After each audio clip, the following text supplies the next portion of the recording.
السلام علیکم ورحمۃ اللہ وبرکاتہ ان الحمد للہ نحمده ونستعینه ونستغفره ونعوذ باللہ من شرور انفسنا ومن سیئات اعمالنا من يهده الله فلا مضل له ومن يضلل فلا هادي له واشهد ان لا اله الا الله وحده لا شريك له وأشهد أن محمدا عبده ورسوله يا أيها الذين آمنوا اتقوا الله حق تقاته ولا تموتن إلا وأنتم مسلمون يا أيها الناس اتقوا ربكم الذي خلقكم من نفس واحدة وخلق منها زوجها وبث منهما رجالا كثيرا ونساء واتقوا الله الذي تساءلون به والأرحام إن الله كان عليكم رقيبا يا أيها الذين آمنوا اتقوا الله وقولوا قولا سديدا يصلح لكم أعمالكم ويغفر لكم ذنوبكم ومن يطع الله ورسوله فقد فاز فوزا عظيما أما بعد فإن خير الحديث كتاب الله وخير الهدي هدي محمد صلى الله عليه وسلم وشر الأمور محدثاتها وكل محدثة بدعة وكل بدعة ضلالة وكل ضلالة في النار. الوافی بما فی الصحیحین کتاب کا مقصد نمبر 3 العبادات، اور العبادات میں وہ کتاب جس کا تعلق حج عمرہ سے ہے، اور اس کتاب میں پہلی فصل جو حج کے اعمال اور حج کے احکام پہ مشتمل ہے، اور اس کا باب نمبر 55 باب خطبۃ حجۃ الوداع، یہ باب خطبہ حجۃ الوداع کے بارے میں ہے۔ نبی علیہ الصلوۃ والسلام کے حج میں دیے گئے خطبے کو الگ سے جمع کیا گیا ہے، اور اس کا کچھ حصہ اس حدیث میں آئے گا جو ابھی ہم پڑھنے لگے ہیں۔ حدیث نمبر 837 قاف، اس حدیث کے بیان کرنے پہ اتفاق ہے امام بخاری کا اور امام مسلم کا۔ عن ابی بکرہ، روایت ہے جناب ابو بکرہ رضی اللہ تعالی عنہ سے، اور ان کا نام تھا نفیع بن حارث۔ ابو بکرہ تو ان کی کنیت ہو گئی، نام کیا ہے؟ نفیع بن حارث۔ تو یہ روایت کرتے ہیں نبی صلی اللہ علیہ وسلم سے، قال کہ آپ نے فرمایا، الزمان قد استدار كهيئته يوم خلق الله السماوات والارض۔ تو یہ آپ کا فرمانا کہاں پہ تھا، یہ آپ کا خطبہ کہاں پہ تھا؟ حج میں تھا۔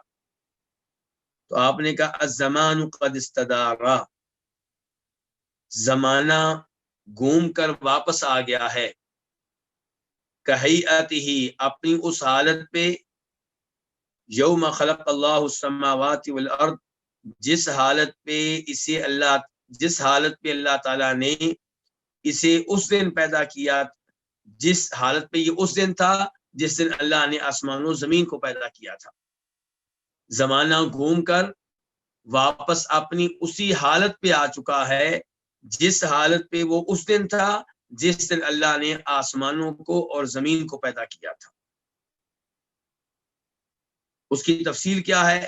وہ یہ ہے کہ السنۃ 12 شہرا، سال کے 12 مہینے ہوتے ہیں، سال 12 مہینوں پہ مشتمل ہوتا ہے۔ منہا 4 حرم، ان میں سے 4 حرمت والے ہیں۔ 3 متوالیات، ذو القعدۃ وذو الحجۃ والمحرم، 4 حرمت والے مہینوں میں سے 3 مسلسل ہیں، یک کے بعد دیگرے ہیں۔ پہلے نمبر پہ ذو القعدہ، جو اسلامی سال کا، عربی سال کا 12واں مہینہ ہے۔ وذو الحجہ، دوسرے نمبر پہ حرمت والے مہینوں میں سے وہ مہینہ ہے جسے کہتے ہیں ذو الحجہ، حج والا مہینہ، اور یہ اسلامی سال کے لحاظ سے 12واں مہینہ ہے۔ والمحرم، حرمت والے مہینوں میں سے تیسرا مہینہ ماہ محرم ہے، اور یہ اسلامی لحاظ سے، اسلامی کیلنڈر کے لحاظ سے پہلا مہینہ ہے۔ حرمت والے مہینے کتنے ہیں؟ 4، 3 یکے بعد دیگرے ایک ساتھ ہیں، ان کا تذکرہ آ گیا، یعنی کہ اسلامی جو سال ہے اس کا 11واں اور 12واں، اور اسلامی سال کا پہلا مہینہ، یہ 3 مہینے ایک ساتھ ہو گئے۔ وَرَجَبُ مُضَر، اور رجب مضر قبیلے والا، وہ رجب جو مضر قبیلے والا ہے۔ کتنے مہینے ہو گئے؟ 4۔ رجب کب آتا ہے؟ شعبان سے پہلے، یعنی کہ رمضان سے پہلے شعبان، شعبان سے پہلے کیا؟ رجب۔ اچھا، اب اس رجب کے مہینے کو مضر والا مہینہ کیوں کہتے ہیں؟ اس لیے کہ حرمت والے مہینوں کا سارے عربی احترام کرتے تھے، لیکن رجب کے مہینے کا مضر قبیلے کے لوگ باقی لوگوں سے بڑھ کر احترام کرتے تھے، اس کی شدید ترین تعظیم کے وہ قائل تھے، اس لیے کیا کہا گیا؟ رجب جو کہ مضر قبیلے والا ہے۔ تو کتنے مہینے ہو گئے؟ 4۔ ٹوٹل اسلامی کیلنڈر کے اسلامی سال کے کتنے مہینے؟ 12۔ اور یہ کب سے؟ اس دن سے جس دن سے اللہ نے آسمان و زمین کو پیدا کیا ہے۔ آپ فرماتے ہیں چوتھے مہینے کا تعارف کراتے ہوئے کہ رجب مضر، اور مضر قبیلے والا رجب الذی بین جمادہ و شعبان، یہ وہ ہے جو جمادہ اور شعبان کے مابین آتا ہے، یعنی کہ اس کے بعد شعبان کا مہینہ ہوتا ہے اور اس سے پہلے جمادہ کا مہینہ ہوتا ہے۔ اس کے بعد آپ فرماتے ہیں ایو شہر ھذا، یہ کون سا مہینہ ہے؟ آپ لوگوں سے سوال کر رہے ہیں خطبے کے دوران، تقریر کے دوران۔ اس سے پتا چلا کہ خطبے اور تقریر کے دوران حاضرین سے سوال کرنا یہ اچھی بات ہے، اس کے بہت سے فوائد ہیں۔ تو آپ کہتے ہیں یہ کون سا مہینہ ہے؟ قلنا، ہم نے کہا۔ یہ کون کہہ رہے ہیں ہم نے کہا؟ کون سے صحابی کہہ رہے ہیں؟ ابو بکرہ کہہ رہے ہیں۔ ابو بکرہ کہہ رہے ہیں کہ ہم نے کہا اللہ و رسولہ اعلم، اللہ اور اللہ کے رسول بہتر جانتے ہیں۔ فسکت، تو آپ خاموش رہے، حتی ظننا انہ سیسمیہ بغیر اسمہ، آپ خاموش رہے حتیٰ کہ ہم نے یہ گمان کیا، ہم نے یہ خیال کیا کہ آپ اس مہینے کو اس کے نام کے علاوہ کوئی اور نام دیں گے۔ وہ مہینہ کون سا تھا جس مہینے میں آپ نے سوال کیا ہے؟ ذی الحجہ، حج کے دوران سوال کر رہے ہیں، تو مہینہ کون سا ہے؟ ذو الحجہ، ذی الحجہ۔ اب حاضرین جانتے ہیں کہ یہ مہینہ کون سا ہے، لیکن ادب کے طور پہ، احترام کے طور پہ نبی علیہ الصلوۃ والسلام کو جواب نہیں دے رہے، اور یہ بھی سوچ رہے ہیں کہ شاید آپ اس کا کوئی نیا نام لینا چاہتے ہوں، پرانا نام ختم کرنا چاہتے ہوں، جیسا کہ آپ نے جاہلیت کے کئی امور ختم کیے، جاہلیت کا سود آپ نے ختم کیا، قتل و غارت کے سلسلے کو آپ نے ختم کیا، اور آپ نے کہا تھا میں جاہلیت کے رسوم و رواج کو اپنے پاؤں تلے روند رہا ہوں۔ تو صحابہ کرام نے سمجھا کہ شاید آپ اس مہینے کو کوئی نیا نام دینا چاہتے ہیں۔ قال، تو آپ نے کہا الیس ذی الحجہ، کیا یہ مہینہ ذو الحجہ نہیں ہے؟ قلنا بلا، ہم نے کہا کیوں نہیں، وہی مہینہ ہے۔ قال، آپ نے کہا، اب آپ کا دوسرا سوال ہے، آپ نے کہا فأی بلد ھذا، یہ کون سا شہر ہے؟ قلنا، ہم نے کہا اللہ و رسولہ اعلم، اللہ اور اللہ کے رسول بہتر جانتے ہیں۔ فسکت، تو آپ خاموش رہے، حتی ظننا، یہاں تک کہ ہم نے خیال کیا، انہ سیسمیہ بغیر اسمہ، کہ آپ اس مکہ کو اس کے نام کے علاوہ کو اور نام دیں گے۔ قال، آپ نے کہا الیس البلدہ، کیا یہ بلدہ نہیں ہے؟ بلدہ مکہ کے ناموں میں سے ایک نام ہے، ان کے ویسے بنیادی طور پہ بلد کہتے ہیں شہر کو، اور حقیقی شہر کون سا شہر ہے؟ مکہ کا شہر، اس کا نام ہی، اس کے ناموں میں سے ایک نام کیا ہے؟ البلدہ، جیسے کہ اللہ نے فرماتے ہیں قرآن حکیم میں لا اقسم بهذا البلد، تو وہاں پہ بھی بلد سے مراد کیا ہے؟ مکہ ہے. تو آپ نے کہا الیس البلدہ، کیا یہ مکہ نہیں ہے؟ قلنا بلا، ہم نے کہا کیوں نہیں. قال، آپ نے کہا فأی یوم ھذا، یا آپ کا کون سا سوال ہے؟ سوال نمبر 3، یہ کون سا دن ہے؟ قلنا، ہم نے کہا اللہ ورسولہ اعلم، اللہ اور اللہ کے رسول بہتر جانتے ہیں. فسکتا، تو آپ خاموش رہے. حتی ظننا، یہاں تک کہ ہم نے یہ خیال کیا انہ سیسمیہ بغیر اسمہ، کہ آپ اس دن کو اس کے نام کے علاوہ کو اور نام دیں گے، اس کا نام تبدیل کر دیں گے، پہلا نام برقرار نہیں رہنے دیں گے. قال، آپ نے کہا الیس یوم النحر، کیا یہ یوم نحر نہیں ہے؟ کیا یہ قربانی والا دن نہیں ہے؟ قلنا بلا، ہم نے کہا کیوں نہیں. اس سے کیا پتا چلا کہ خطبہ آپ کہاں دے رہے ہیں؟ یہ مکہ میں، حج میں، لیکن کہاں؟ کیا میدان عرفات میں یا مزدلفہ میں یا مینا میں؟ تو آپ یہ خطبہ ارشاد فرما رہے ہیں مینا میں. اور کس تاریخ کو؟ 10 تاریخ کو. پہلے ہم پڑھ چکے ہیں، سن چکے ہیں آپ کا وہ خطبہ جو آپ نے ارشاد فرمایا تھا کہاں؟ میدان عرفات میں. اور یہ آپ کا خطبہ کہاں پہ ہے؟ مینا میں.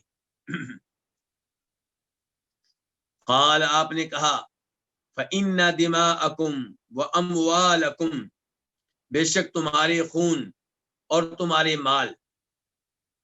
اس کے بعد جملہ معترضہ آ گیا ہے. وہ کیا؟ ایک وضاحت آ گئی ہے. قال محمد کے محمد کہتے ہیں. محمد کون ہے؟ یہ حدیث کے راویوں میں سے ایک راوی ہے. تو اصل میں یہ بتانا پڑے گا مجھے کہ حدیث کے جو راوی صحابی ہیں وہ کون؟ ابو بکرہ. شروع میں بات ہوئی تھی جن کا نام کیا؟ نفیع بن حارث. اور ان سے روایت کرنے والے ان کے بیٹے ہیں عبد الرحمن بن ابو بکرہ. اور عبد الرحمن بن ابو بکرہ سے اس حدیث کو لینے والے محمد بن سیرین ہیں. تو محمد بن سیرین نے اس حدیث کو لیا ابو بکرہ کے بیٹے عبد الرحمن سے، اور عبد الرحمن نے اس حدیث کو لیا اپنے والد ابو بکرہ سے. تو اب یہاں پہ آ گیا ہے کہ قال محمد، محمد کہتے ہیں کون سے محمد؟ محمد بن سیرین کہتے ہیں وَأَحْسِبُهُ قَالَ، میرا ان کے بارے میں گمان ہے کہ انہوں نے یہ بھی کہا تھا. کنہوں نے یہ کہا تھا؟ ابو بکرہ نے. محمد بن سیرین کہہ رہے ہیں کہ جب ابو بکرہ کے بیٹے نے مجھے حدیث بیان کی تھی، اس حدیث میں یہ تھا کہ ابو بکرہ نے یہ بھی کہا تھا. کیا؟ وہ آگے لفظ آ رہا ہے جو کہا تھا. یعنی کہ لفظ ایک ہے کہ تمہارا، اللہ کے رسول فرما رہے ہیں تمہارا خون، تمہارے مال. تیسرا لفظ ہے اور تمہاری عزتیں. یہ جو تمہاری عزتیں لفظ ہے نا، اس کے بارے میں محمد ابن سیرین کہہ رہے ہیں کہ مجھے تھوڑا سا شک ہو گیا ہے کہ جب ابو بکرہ کے بیٹے نے مجھے حدیث بتائی تھی اپنے والد سے نقل کرتے ہوئے، کیا یہ لفظ بولا تھا کہ نہیں بولا تھا؟ حدیث میں یہ لفظ بھی موجود تھا کہ موجود نہیں تھا؟ تو کہتے ہیں وَأَحْسِبُهُ، میرا ان کے بارے میں خیال ہے. کن کے بارے میں؟ ایک رائے یہ ہے کہ اس سے مراد ہے ابو بکرہ کے بیٹے عبد الرحمن، دوسرا یہ کہ اس سے مراد ہے ابو بکرہ. تو کہتے ہیں محمد کہ میرا ان کے بارے میں خیال ہے. قال، انہوں نے یہ لفظ بھی بولا تھا کہ وَأَعْرَاضَكُمْ، اور تمہاری عزتیں. اب ہم آتے ہیں نبی علیہ السلام کے الفاظ کی طرف اور اس وضاحت کو چھوڑ دیتے ہیں 2 منٹ کے لیے. اب فَإِنَّ دِمَاءَكُمْ وَأَمْوَالَكُمْ وَأَعْرَاضَكُمْ، اب آپ کے الفاظ آپس میں مل گئے. درمیان میں جو وضاحت آئی تھی کہ محمد ابن سیرین کہتے ہیں میرا ان کے بارے میں خیال ہے کہ انہوں نے یہ بھی کہا تھا، اس کو اب ہم ترک کرتے ہیں تاکہ ہم آپ کے الفاظ کو ایک ساتھ سمجھ سکیں.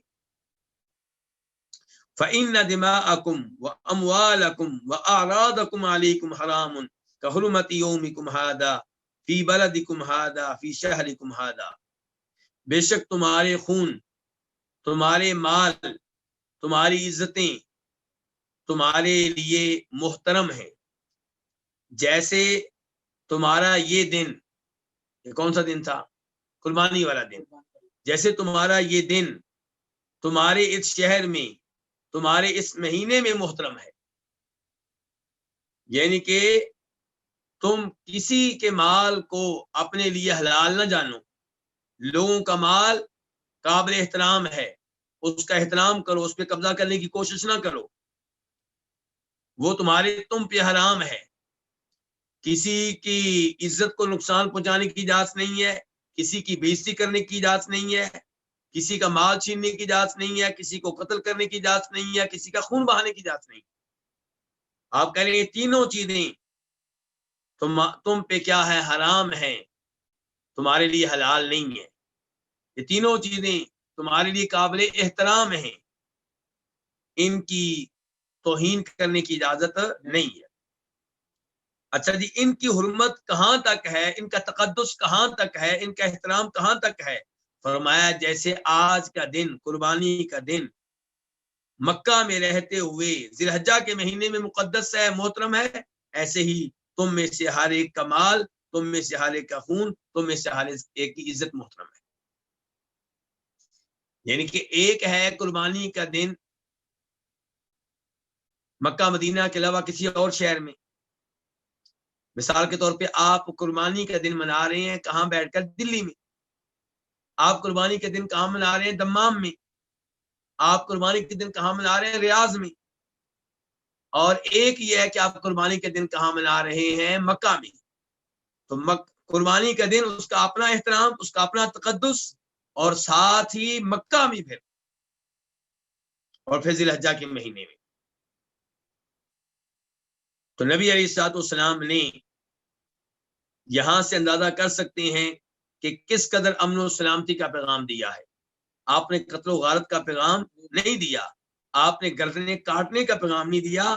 آپ کہہ رہے ہیں ہر مسلمان کا خون دوسرے مسلمان کے لیے قابل احترام ہونا چاہیے, اس کا مال دوسرا مسلمان اس کے مال کا احترام کرے, اس کی عزت کا احترام کرے. اس کے بعد آپ فرماتے ہیں وَسَتَلْقَوْنَ رَبَّكُمْ, جلد ہی تم اپنے رب سے ملاقات کرو گے. رب سے ملاقات کرنا یہ کب ہوگا؟ قیامت کے دن. اور ایمان کے کتنے ارکان ہیں؟ 6. ایمان کے کتنے ارکان ہیں؟ 6. یعنی کہ اللہ پہ ایمان لانا ایک رکن ہو گیا, اور فرشتوں پہ ایمان لانا دوسرا رکن ہو گیا, آسمانی کتابوں پہ ایمان لانا تیسرا رکن ہو گیا, فرشتوں اور نبیوں اور رسولوں پہ ایمان لانا چوتھا رکن ہو گیا, اور 5واں رکن کیا؟ آخرت پہ ایمان لانا, اور 6واں کیا؟ تقدیر پہ ایمان لانا. تو یہ 6 ارکان ہیں. جس کا ان 6 میں سے کسی پہ بھی ایمان نہیں ہے وہ مومن نہیں. 6 کے 6 پہ ایمان لانا ضروری ہے. تو آپ یہاں پہ تذکرہ کر رہے ہیں اس آخرت پہ ایمان لانے والے رکن کا. آپ کہہ رہے ہیں وَسَتَلْقَوْنَ رَبَّكُمْ, جلد ہی تم اپنے رب سے ملاقات کرو گے. تو اللہ سے ملاقات پر حق ہے, اور روز قیامت اللہ تعالیٰ کو مومن دیکھیں گے. جنت میں اللہ تعالیٰ کے چہرے کا دیدار کریں گے. ہم اللہ سے دعا کرتے ہیں اللہ تعالیٰ ہمیں ان خوش نصیب لوگوں میں شامل فرمائے. تو فرمایا وَسَتَلْقَوْنَ رَبَّكُمْ, جلد ہی تم اپنے رب سے ملاقات کرو گے. فَسَيَسْأَلُكُمْ عَنْ أَعْمَالِكُمْ, تو وہ تم سے سوال کرے گا تمہارے اعمال کے بارے میں. اللہ تم سے تمہارے اعمال کے بارے میں سوال کرے گا, بات پرس کرے گا. تو یہاں پہ آپ کیا پیغام دے رہے ہیں کہ آخرت پہ ایمان لاتے ہو تو اپنے اعمال پہ توجہ دو. اس سے پتہ چلا آخرت پہ ایمان انسان کو برے اعمال سے روکتا ہے, اور آخرت پہ ایمان انسان کو اچھے اعمال سر انجام دینے پہ ابھارتا ہے. جس کا آخرت پہ ایمان ہوگا وہ آخرت پہ ایمان کی وجہ سے گناہوں سے دور رہے گا, اور جس کا یہ ایمان جتنا مضبوط ہوگا وہ اسی قدر گناہوں سے دور رہے گا. جس کا یہ ایمان کمزور ہوگا وہ اسی قدر گناہوں میں لت پت ہونے والا ہوگا. الا فلا ترجعوا بعدی ضلالا, خبردار میرے بعد گمراہ نہ ہو جانا. لا ترجعوا لا تصیروا کے معنی میں ہے تم میرے بعد گمراہ نہ ہو جانا. یضرب بعضکم رقاب بعض, کہ تم میں سے کوئی کسی کی گردن مارنے لگے. میرے بعد گمراہ نہ ہو جانا کہ ایک دوسرے کو قتل کرنے لگو. مسلمان کو قتل کرے, مسلمان کا خون بہائے. تو آپ کہہ رہے ہیں یہ گمراہی کا راستہ اختیار نہ کر لینا. الا لیبلغ الشاہد الغائب, الا کا معنی کیا؟ خبردار, یعنی کہ میری بات دھیان سے سنو, توجہ سے سنو. الا خبردار, لیبلغ الشاہد الغائب, چاہیے کہ وہ شخص جو یہاں پہ موجود ہے اس تک پیغام پہنچا دے جو غیر حاضر ہے, جو موجود نہیں ہے.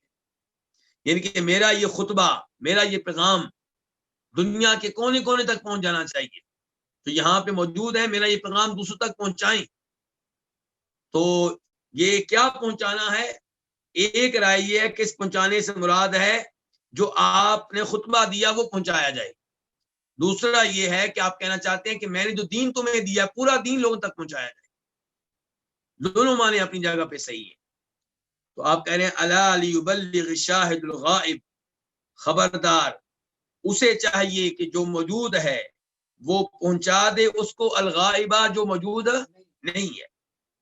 فلعل بعد من يبلغه ان يكون اوعى له من بعد من سمعه، شاید کہ ان میں سے کوئی جس تک یہ پیغام پہنچایا جائے اس پیغام کو اس سے زیادہ محفوظ رکھنے والا ہو، یاد رکھنے والا ہو جو اس کو سن رہے ہیں. آپ کہہ رہے ہیں کہ میرا یہ پیغام پہنچا دو، یہ ممکن ہے کہ تم میرا پیغام جن لوگوں تک پہنچاؤ ان میں سے کئی ایسے ہوں جو تم میں سے کئی لوگوں سے زیادہ میرے پیغام کو یاد رکھنے والے ہوں، میری احادیث کو یاد رکھنے والے ہوں. آپ کہہ رہے ہیں فلعل بعد من يبلغه، شاید کہ ان میں سے کئی جن تک یہ پیغام پہنچایا جائے ان یکون اوعى له، اس کو زیادہ یاد رکھنے والے ہوں، من بعد من سمعه، ان میں سے کئی کے مقابلے میں جنہوں نے براہ راست میرے اس پیغام کو سنا ہے. تو پتہ چلا کہ نبی علیہ السلام کی احادیث، آپ کے فرامین دوسرے لوگوں تک پہنچانا میری اور آپ کی ذمہ داری ہے. خوش نصیب ہیں وہ لوگ جو اس دورے میں شریک ہیں اور نبی علیہ السلام کی احادیث سن رہے ہیں، لیکن ہماری ذمہ داری ہے کہ یہ احادیث ہم دوسرے لوگوں تک پہنچائیں، اپنے پڑوسیوں تک، رشتہ داروں تک، دوست احباب تک، وائف تک، بچوں تک. فکان محمد اذا ذکرہ یقول صدق محمد صلی اللہ علیہ وسلم. تو محمد جب اس بات کا تذکرہ کرتے، کون سے محمد؟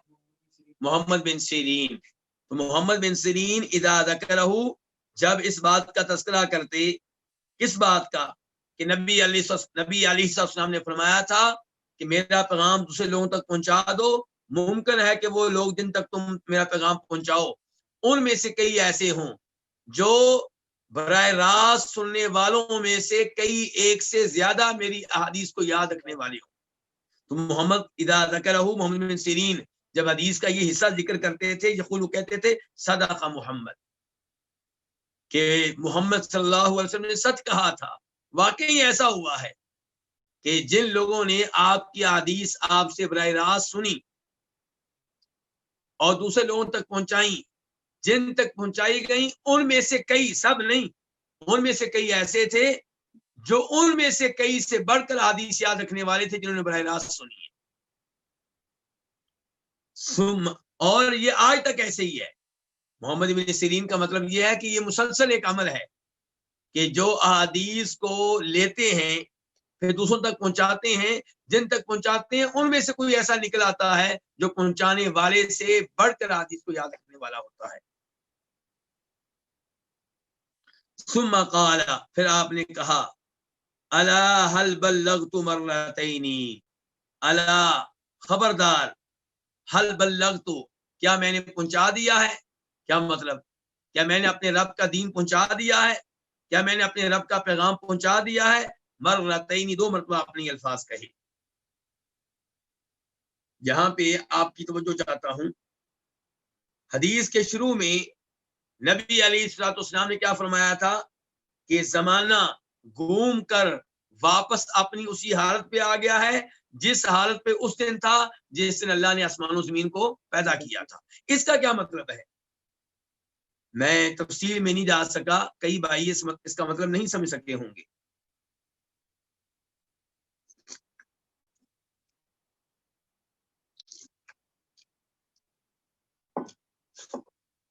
اس کا مطلب یہ ہے کہ نبی علیہ الصلوۃ والسلام جس زمانے میں تشریف لائے ہیں اس زمانے میں قریشیوں نے، عربوں نے ان مہینوں کو کھیل تماشا بنا رکھا تھا. کیا بنا رکھا تھا؟ کھیل تماشا. ایک طرف وہ عقیدہ رکھتے تھے کہ ہم حرمت والے 4 مہینوں کا احترام کرتے ہیں، ہم ان میں لڑائی نہیں کرتے. دوسری جانب جب لڑنے کی ضرورت پیش آتی تو مہینے کو آگے پیچھے کر دیتے، خود نہیں بدلتے تھے. کس کو بدل دیتے تھے؟ مہینوں کو. مثال کے طور پہ محرم کے مہینے میں لڑنا چاہتے ہیں تو محرم کو لیٹ کر دیتے، سفر کو پہلے لے آتے. تو انہوں نے ان مہینوں کو کھیل تماشا بنا رکھا تھا. اور جس سال نبی علیہ السلام نے حج کیا ہے اس سال ذوالحجہ کا مہینہ اپنی ترتیب کے عین مطابق تھا، اس ترتیب کے مطابق جو اس دن اللہ نے قائم کی تھی، جس نے اللہ نے آسمان و زمین کو پیدا کیا تھا. یہ آپ بتانا چاہ رہے تھے.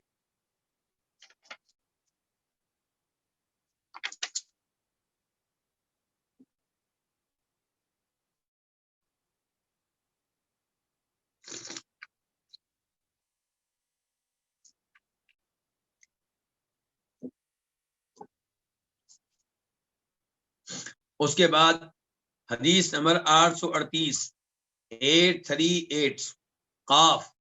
اس حدیث کے بیان کرنے پہ اتفاق ہے کس کا؟ امام بخاری کا اور امام مسلم کا. عن جریر ان النبی صلی اللہ علیہ وسلم قال له فی حجۃ الوداع.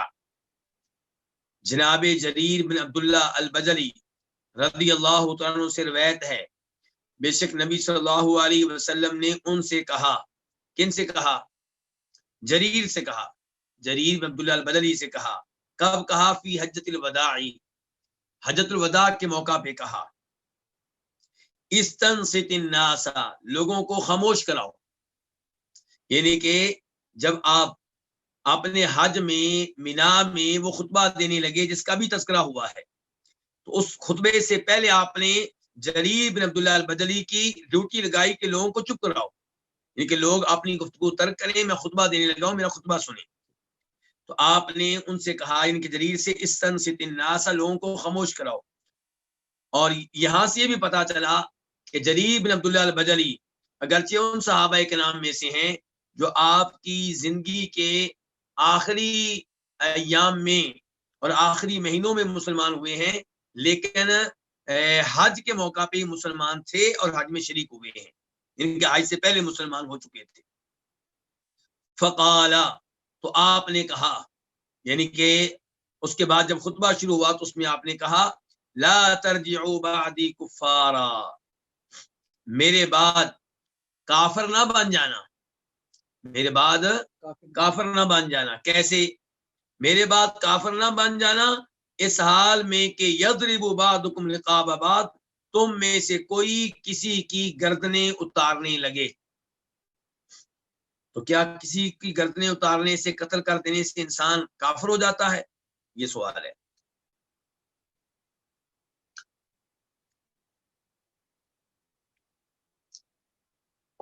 تو اس سوال کا جواب یہ ہے کہ جس چیز کو اللہ نے حرام قرار دیا ہو اس کو حلال سمجھ لینا یہ کفر ہے.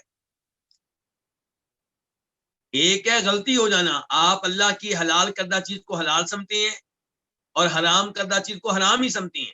شراب کو آپ حرام سمجھتے ہیں اور پیتے ہیں، یہ گناہ ہے. لیکن جو کہے شراب حلال ہے، میں اس کو حرام مانتا ہی نہیں، میں قرآن کے اس یعنی کہ اس بات کو نہیں مانتا کہ شراب حرام ہے، تو ایسا آدمی تو کافر ہو جائے گا. تو مسلمان کو قتل کرنا یقیناً بہت بڑا جرم ہے، بہت بڑا گناہ ہے، لیکن اس کے قتل کر دینے کو جائز سمجھنا، مسلمانوں کو قتل کرنا جائز ہے، خون بہانا جائز ہے، یہ انسان کو کافر بنا دیتا ہے یہ عقیدہ. تو آپ نے فرمایا میرے بعد کافر نہ بن جانا اس حال میں کہ تم میں سے کوئی کسی کی گردنیں اتارے. اور یہ تب ہوگا جب آپ یضرب بعضکم رقاب بعض کو حال بنائیں گے. ویسے آپ اس کو صفت بھی بنا سکتے ہیں کہ میرے بعد ایسے کافر نہ بن جانا، کہ جو ایسے کافر، کیا مراد کیسے کافر؟ کہ تم میں سے بعض کی گردنیں اتارے، ایسے کافر نہ بن جانا. اور اس جملے کا ایک مطلب یہ بھی بیان کیا گیا ہے، میرے بعد کافر نہ بن جانا، یعنی کہ میرے بعد کافروں والی حرکتیں نہ کرنا، ایک دوسرے کو قتل کرنا یہ کافروں والی حرکتیں ہیں، یہ کام نہ کرنا.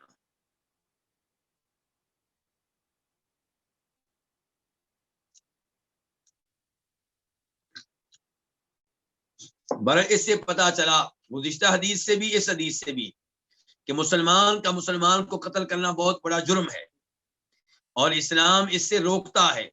اللہ تعالیٰ فرماتے ہیں سورہ نساء میں وَمَن يَقْتُلْ مُؤْمِنًا مُتَعَمِّدًا فَجَزَاؤُهُ جَهَنَّمُ، جو کسی مسلمان کو جان بوجھ کے قتل کرے اس کی سزا کیا ہے؟ وہ کہاں پھینکا جائے گا؟ جہنم میں، اور اس میں ہمیشہ ہمیشہ رہے گا. وغضب اللہ علیہ، اور اللہ کا اس کے اوپر غضب ہوگا. ولعنہ، اور اللہ کی اس کے اوپر لعنتیں ہوں گی، اور اللہ نے اس کے لیے عذاب تیار کر رکھا ہے. آپ اندازہ کر سکتے ہیں کہ مسلمانوں کو قتل کرنا کتنا بڑا جرم ہے کہ اللہ نے اس کے کتنے زیادہ اس کی سزائیں بیان کی ہیں. اس لیے مسلمان کو مسلمان پہ تلوار اٹھانے سے بچنا چاہیے.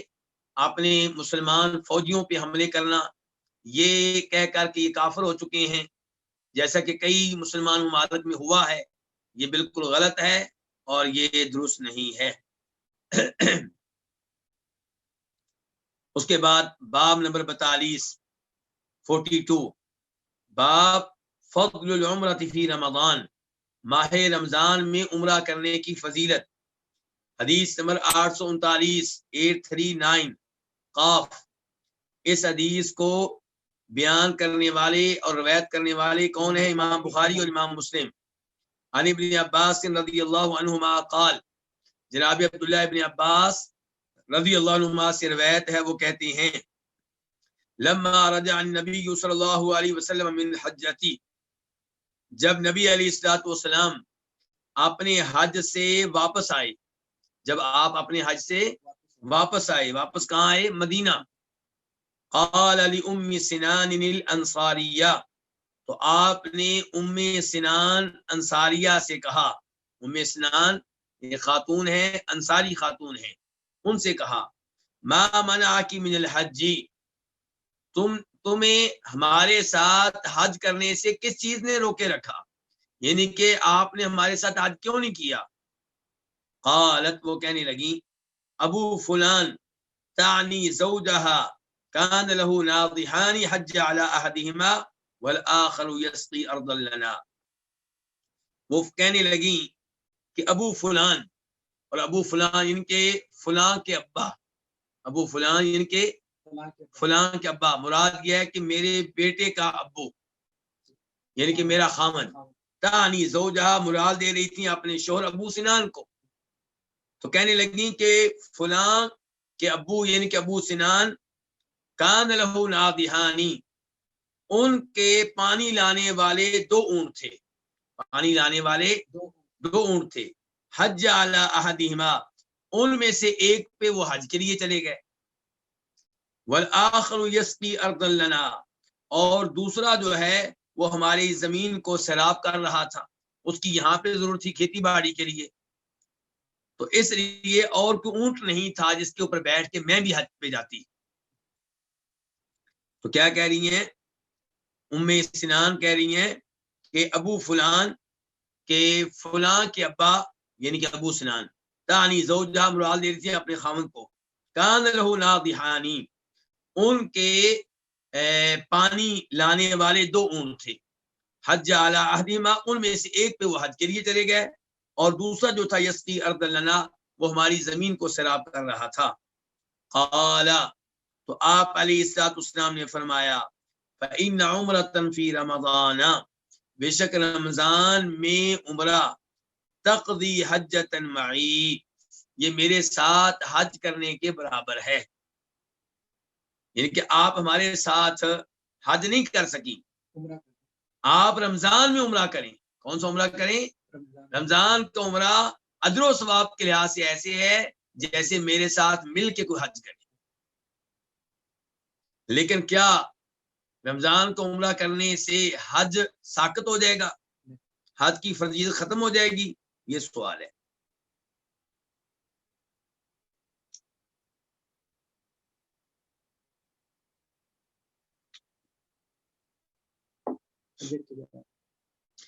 تو یہ رمضان کا عمرہ اجر و ثواب کے لحاظ سے ایسے ہے جیسے نبی علیہ الصلوۃ والسلام کے ساتھ حج کیا جائے. لیکن اگر کسی پہ حج فرض ہے اور وہ فرض حج ادا نہیں کرتا، تو یہ فرضیت رمضان کے عمرے کے وجہ سے ساقط نہیں ہوگی۔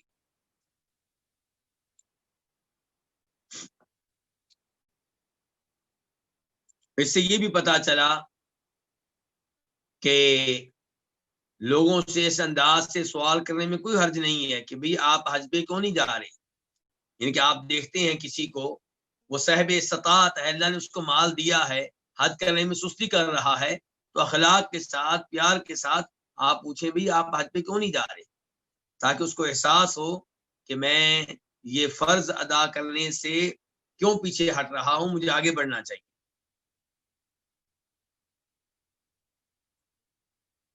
اس کے بعد باب نمبر 43 باب کم اعتمر النبی صلی اللہ علیہ وسلم، باب اس بارے میں ہے کہ نبی علیہ الصلوۃ والسلام نے عمرے کتنے کیے تھے۔ اس سوال کا جواب اس باب کے نیچے آنے والی حدیث سے ملے گا۔ حدیث نمبر 840 قاف۔ اس حدیث کو اپنی اپنی کتب میں جگہ دینے والے کون ہیں؟ امام بخاری اور امام مسلم۔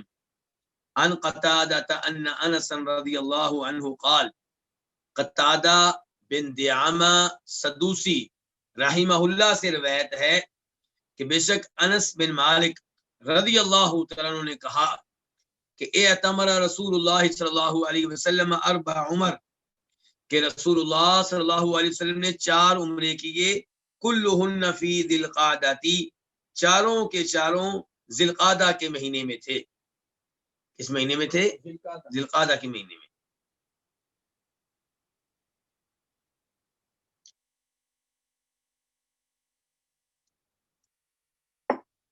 الا التی کانت مع حجتہ، سوائے اس عمرے کے جو آپ کے حج کے ساتھ تھا، وہ ذی القعدہ میں نہیں تھا کیونکہ وہ حج والے مہینے میں تھا، ذی الحجہ میں تھا۔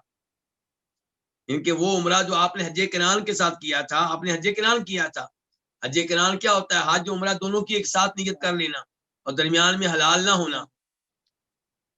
جہاں پہ انس بن مالک کہتے ہیں کہ آپ نے 4 عمرے کیے، سارے کے سارے کس مہینے میں کیے؟ ذی القعدہ میں، سوائے اس عمرے کے جو آپ کے حج کے ساتھ تھا۔ اس کا مطلب یہ ہے کہ آپ کے 4 عمرے یا ذی القعدہ میں ہیں یا ذی الحجہ میں ہیں، اور یہ دونوں مہینے حج کے مہینے کہلاتے ہیں۔ اس سے پتہ چلا کہ حج کے مہینوں میں عمرہ کرنا جائز ہے اور اس میں کوئی حرج نہیں ہے، اور یہ کہنا کہ حج والے مہینوں میں آپ عمرہ کریں گے تو حج فرض ہو جائے گا، یہ فتویٰ بالکل غلط ہے۔ صحیح بات یہ ہے کہ حج فرض تب ہوگا جب آپ حج کرنے کی استطاعت رکھتے ہوں گے، عمرہ پہ آپ گئے ہوں یا نہ گئے ہوں۔ اور اگر حج کی استطاعت نہیں ہے یا فرض حج آپ نے پہلے سے کیا ہوا ہے تو حج کے مہینوں میں عمرہ کر لینے سے حج فرض نہیں ہو جائے گا۔ یہ وضاحت میں اس لیے کر رہا ہوں کہ میں نے دیکھا ہے کہ اردو سپیکنگ لوگوں میں یہ بات مشہور ہے کہ اگر ہم نے شوال کے مہینے میں عمرہ کر لیا، ذی القعدہ کے مہینے میں عمرہ کر لیا تو حج فرض ہو جائے گا، جبکہ یہ بات غلط ہے۔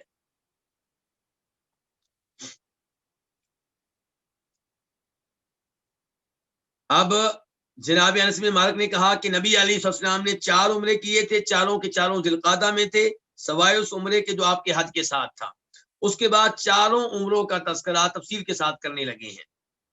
کہتے ہیں عمرۃ من الحدیبیہ فی ذی القعدہ، ایک عمرہ حدیبیہ سے تھا ذی القعدہ کے مہینے میں، اور یہ وہی عمرہ ہے جس عمرے میں آپ سن 6 ہجری کو مدینہ سے نکلے تھے، آپ کے ساتھ 400 صحابہ کرام تھے، حدیبیہ کے مقام پہ آپ ٹھہرے، جناب عثمان بن عفان کو مکہ والوں کے پاس مذاکرات کے لیے بھیجا تاکہ مکہ والوں کو وہ قائل کر سکیں کہ ہمیں عمرہ کرنے کی اجازت دے دو، ہم لڑنے کے لیے نہیں آئے، مکہ فتح کرنے کے لیے نہیں آئے، ہم پرامن طور پہ صرف عمرہ کرنا چاہتے ہیں، واپس چلے جائیں گے۔ لیکن مکہ والوں نے آپ کو مکہ میں داخل ہونے کی اجازت نہیں دی، اور آپ نے صبر کا مظاہرہ کیا۔ پھر مسلمانوں کے مابین اور مکہ والوں کے مابین معاہدہ ہوا، جس معاہدے کے نتیجے میں آئندہ سال آپ نے عمرہ کیا۔ تو پہلا عمرہ آپ کا کس کو شمار کیا گیا؟ حدیبیہ والے عمرے کو آپ کا ایک عمرہ شمار کیا گیا ہے۔ وعمرۃ من العام المقبل فی ذی القعدہ، اور ایک عمرہ آپ کا آئندہ سال تھا، یعنی کہ سن 7 ہجری میں، یہ بھی ذی القعدہ میں تھا، اور یہ وہی عمرہ ہے جس کو عمرۃ القضاء بھی کہتے ہیں، عمرۃ القضیہ بھی کہتے ہیں۔ مراد یہ ہے کہ یہ وہ عمرہ ہے جو صلح کے نتیجے میں ہوا ہے۔ تیسرے نمبر پہ عمرۃ من الجعرانہ، تیسرا عمرہ آپ کا وہ ہے جو آپ نے کہاں سے کیا تھا؟ جعرانہ سے، اور میں پہلے بتا چکا ہوں کہ جعرانہ میقات نہیں ہے، جعرانہ میقات نہیں ہے۔ پھر سوال پیدا ہوتا ہے کہ جعرانہ سے آپ نے عمرہ کیوں کیا اگر جعرانہ میقات نہیں ہے؟ تو بتا چکا ہوں کہ چونکہ نبی علیہ الصلوۃ والسلام مکہ فتح کرنے کے بعد حنین اور طائف کی جانب نکل گئے تھے لڑنے کے لیے، جہاد کے لیے، جب جہاد سے لڑائیوں سے فارغ ہوئے، مدینہ واپس جانے کا پروگرام بنا، تو آپ جعرانہ مقام پہ ٹھہرے ہوئے تھے، تو آپ کا وہیں پہ پروگرام بن گیا عمرہ کرنے کا، اور جب عمرہ کرنے کا پروگرام بنا ہے تب میقات پیچھے رہ چکا ہے۔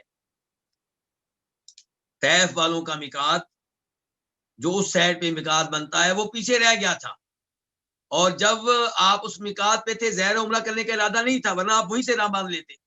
جب جعرانہ مقام پہ آئے، یہاں پہ صحابہ کرام میں آپ نے قیدی وغیرہ تقسیم کیے، لونڈیاں تقسیم کی، اور دیگر اموال کو تقسیم کیا گیا، لڑائی کے سب امور سے فارغ ہوئے، تو آپ کا ارادہ بنا کہ میں عمرہ کروں، تو پھر آپ نے جعرانہ سے احرام باندھا، اور جعرانہ میقات نہیں ہے، بلکہ اس اصول کے تحت آپ نے یہاں سے احرام باندھا کہ جب بھی کوئی آدمی میقات کراس کر چکا ہو اور میقات کراس کرتے ہوئے عمرہ کرنے کا ارادہ نہ ہو، آگے چل کر جہاں پہ ارادہ بنے گا وہیں سے احرام باندھے گا۔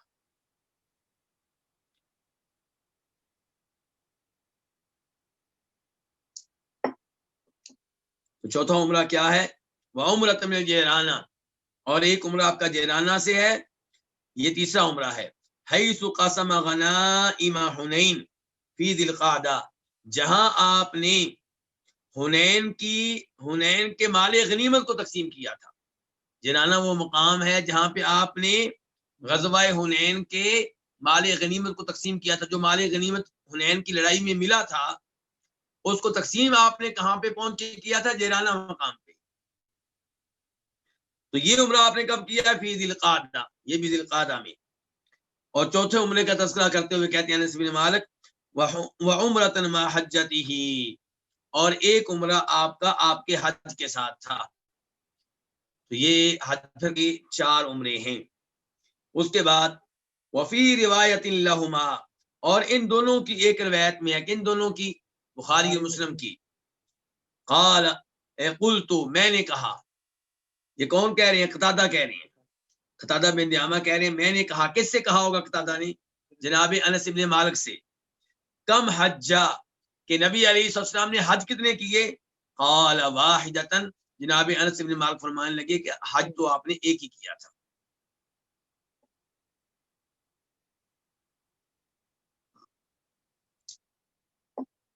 اور اس حج سے مراد وہ حج ہے جو آپ نے مدینہ سے کیا ہے، ورنہ جب آپ مکہ میں رہتے تھے تو وہاں پہ بھی آپ نے حج کیا ہے، کتنے کیے اللہ بہتر جانتا ہے، لیکن وہ حج جو آپ نے مدینہ سے کیے ہیں وہ کتنے ہیں؟ وہ ایک ہی۔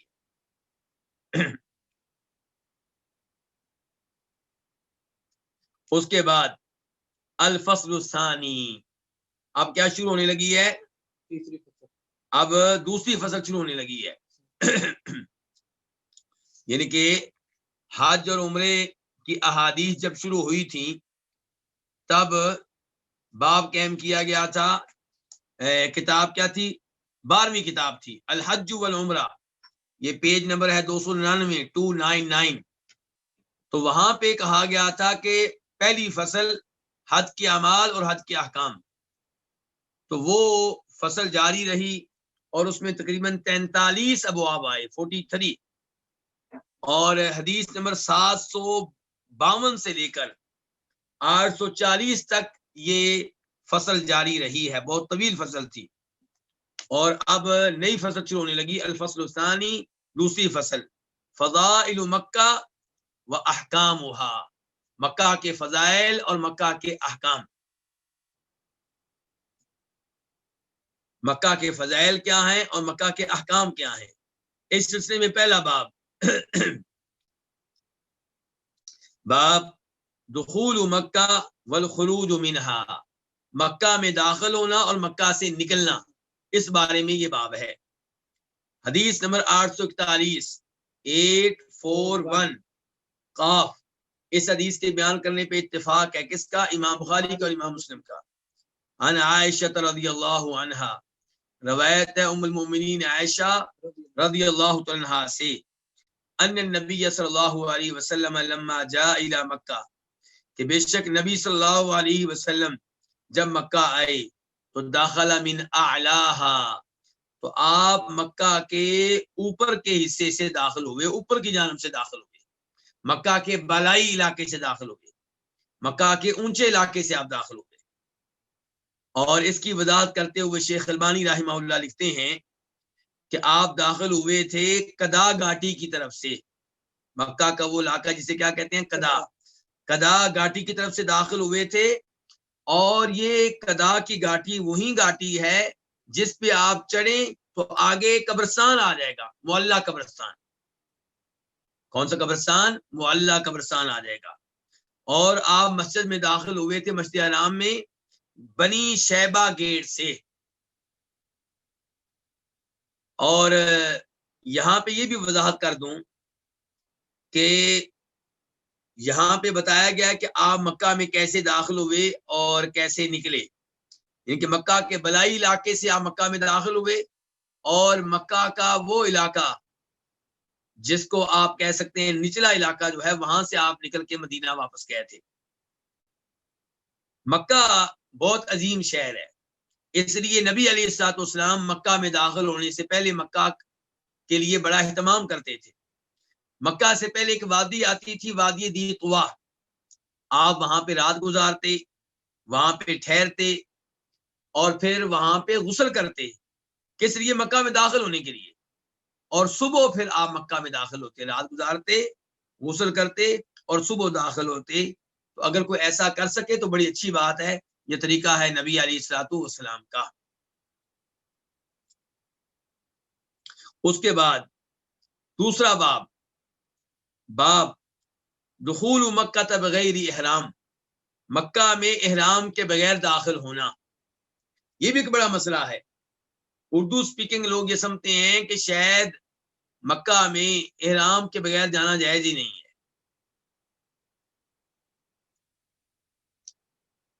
یعنی جب بھی جائیں احرام باندھ کر جائیں، عمرہ کریں، جبکہ حقیقت میں اسلام میں ایسی کوئی چیز نہیں ہے۔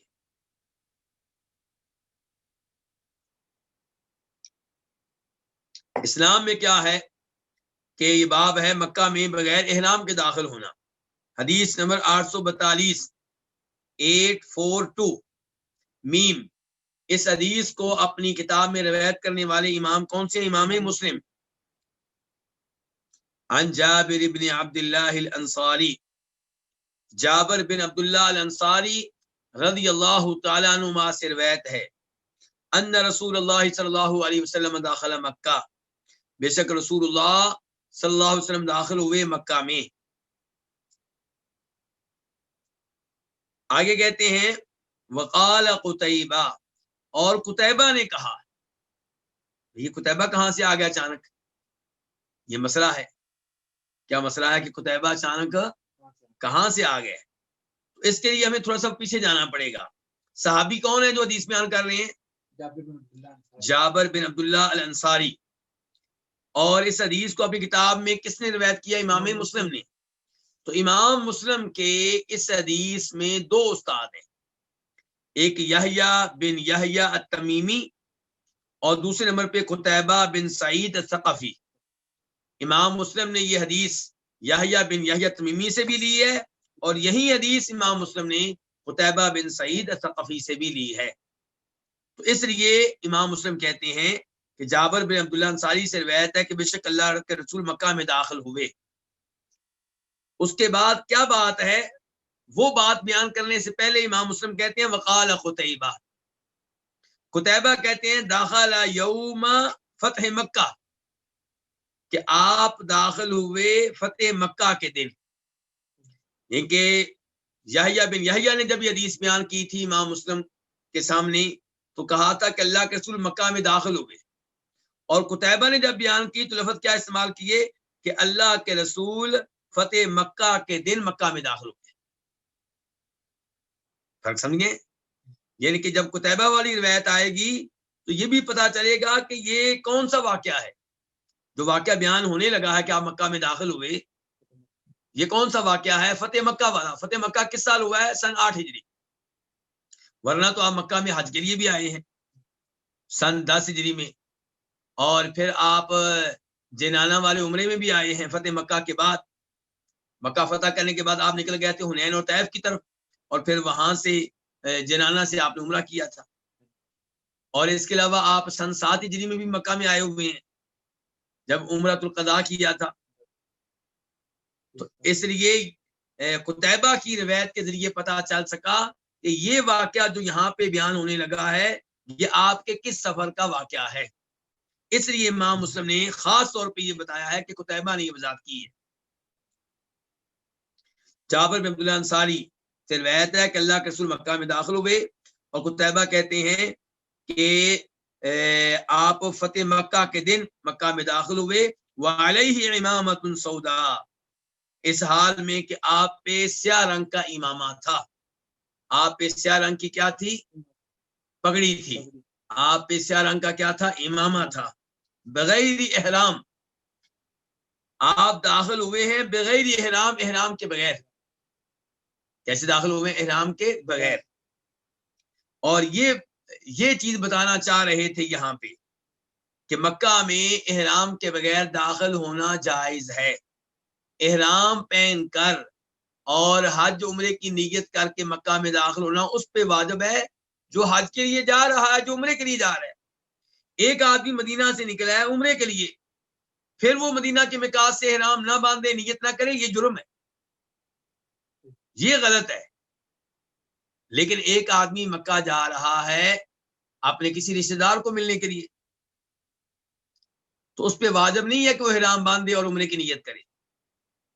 ایک مکہ جا رہا ہے وہاں پہ جاب کرنے کے لیے، تو اس پہ واجب نہیں ہے کہ احرام باندھے اور عمرے کی نیت کر کے مکہ جائے۔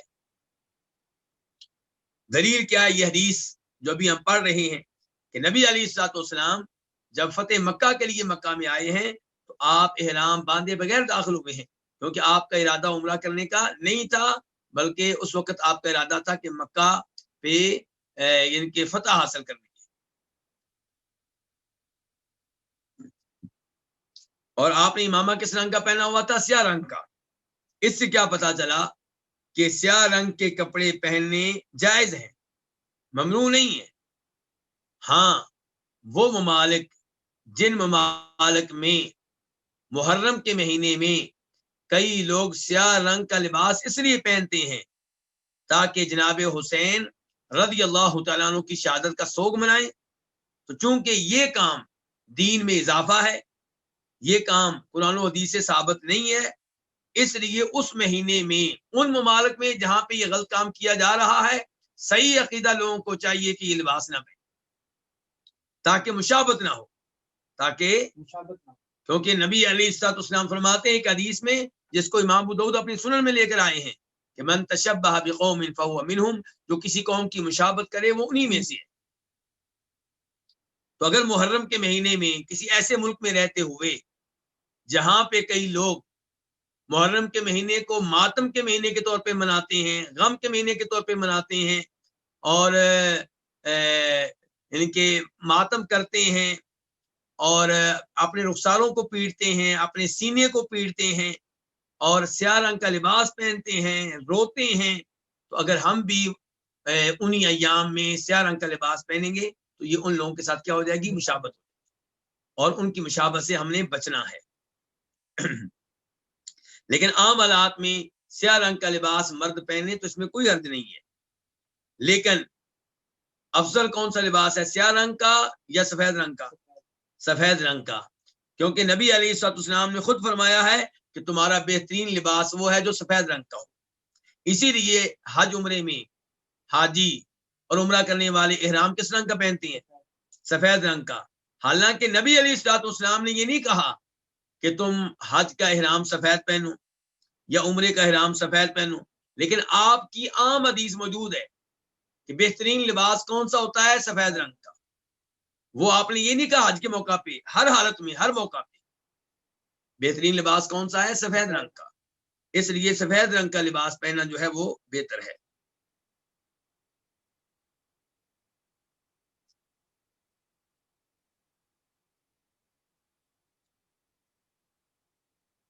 اور اب یہاں پہ ایک مسئلہ آ گیا امامے کا، یہ بھی بہت بڑا مسئلہ ہے، امامہ پگڑی۔ اب آپ دیکھ رہے ہیں میں نے امامہ نہیں پہنا ہوا، میں نے تو یہ شماغ پہنا ہوا ہے، وہ بھی کس رنگ کا؟ سرخ و سفید رنگ کا۔ اور یہی اعتراض ہوتا ہے سعودی عرب کے علماء کرام پہ۔ مسجد نبوی میں درس کے دوران یہ سوال بار بار آتا تھا کہ آپ لوگ سنت کی بات کرتے ہیں کہ سنت پہ عمل کرنا چاہیے، حدیث پہ عمل کرنا چاہیے، اور بدعتوں سے آپ لوگ روکتے ہیں، اور خود آپ لوگ سنت کو اپناتے نہیں ہیں، امامہ نہیں پہنتے، آپ لوگ امامہ نہیں پہنتے سعودی عرب کے علماء کرام۔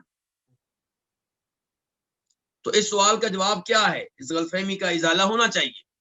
سعودی عرب کے علماء کرام کے اس بارے میں موقف کیا ہے؟ تو گزارش یہ ہے کہ نبی علیہ الصلوۃ والسلام نے امامہ پہنا، اس میں کوئی شک و شبہ نہیں ہے، لیکن آپ سعودی عرب کے علماء کرام سے یہ سوال کریں کہ اللہ کے رسول نے امامہ پہننا، آپ کیوں نہیں پہنتے؟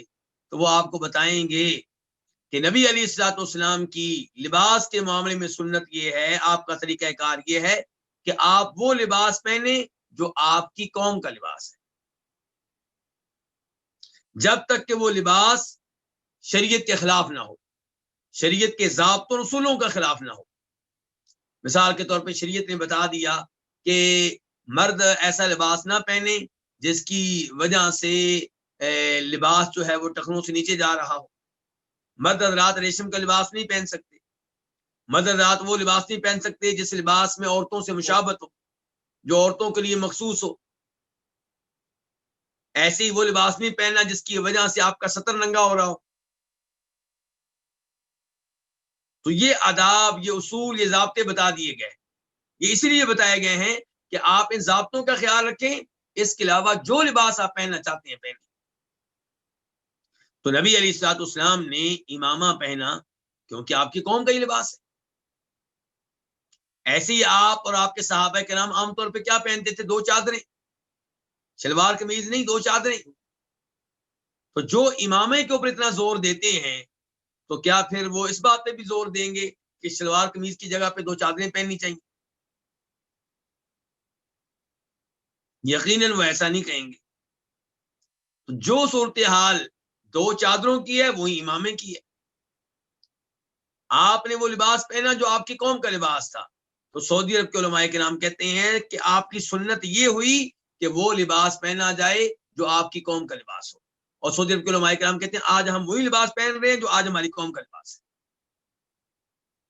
اس کے باوجود اگر کوئی آدمی امامہ اس لیے پہنتا ہے کہ نبی علیہ الصلوۃ والسلام نے پہنا ہے تو اس محبت کا اسے ثواب ملے گا۔ آپ دیکھیے کہ نبی علیہ الصلوۃ والسلام کدو کا سالن بہت پسند فرماتے تھے، اور جناب انس بن مالک کہتے ہیں میں بھی اس لیے پسند کرتا تھا کیونکہ اللہ کے رسول اس کو پسند کرتے تھے۔ تو کیا آج سب لوگوں کو آپ اس بات کا پابند کریں گے کہ آپ کدو کا سالن کھایا کریں، دوسرا نہیں کھا سکتے؟ نہیں، دوسرا سالن بھی کھایا جا سکتا ہے، دوسری سبزی بھی کھائی جا سکتی ہے، کوئی دال کھائی جا سکتی ہے، لیکن اگر کوئی کدو اس لیے کھاتا ہے کہ نبی علیہ الصلوۃ والسلام نے یہ سالن کھایا ہے تو انشاءاللہ اسے اس محبت کا ثواب ملے گا۔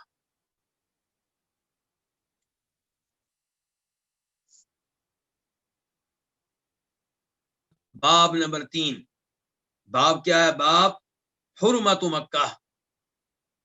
یہ باب کس بارے میں ہے؟ مکہ کی حرمت کے بارے میں۔